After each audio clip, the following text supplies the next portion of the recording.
বাম শ্রমিক ও কৃষক সংগঠন আজ বুধবার দেশ জুড়ে বন্ধ ডেকেছে। মানুষ না চাইলেও বন্ধ পালনে মরিয়া বাম কর্মী সমর্থকেরা। তারা পথে নেমেছেন বন্ধের সমর্থনে, কিন্তু এই বন্ধ ঘিরে দ্বিচারিতা দেখা গেল বামেদের মধ্যেই। দেশে একমাত্র বাম সরকার চলছে কেরলে। সেই কেরল সরকারই বন্ধ ব্যর্থ করতে উঠে পড়ে লেগেছে। বন্ধের বিরোধিতায় নির্দেশিকা জারি করেছেন মুখ্যমন্ত্রী বিজয়ন। এ কেমন দ্বিচারিতা বামেদের, উঠছে প্রশ্ন।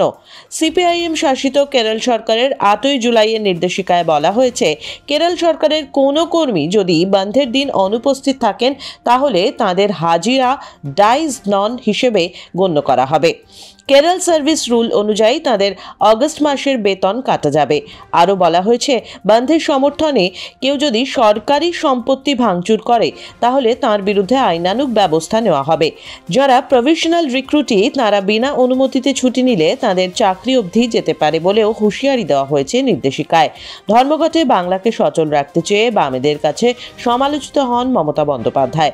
অন্যদিকে পিনারাই বিজয়ন একই কাজ করলেও চুপ থাকে বামেরা। যেখানে রাজ্যে রাজ্যে বাম কর্মীরা পথে নেমে জোরপূর্বক বন্ধ পালনে মরিয়া, সেখানে একমাত্র বাম শাসিত রাজ্য কেরলে সরকার খোদ ধর্মঘটের বিরুদ্ধে নেমে গেল, কর্মীদের হাজিরা বাধ্যতামূলক করল। আম জনতা কার্যত অবাক সিপিআইএম এর এহেন আচরণে।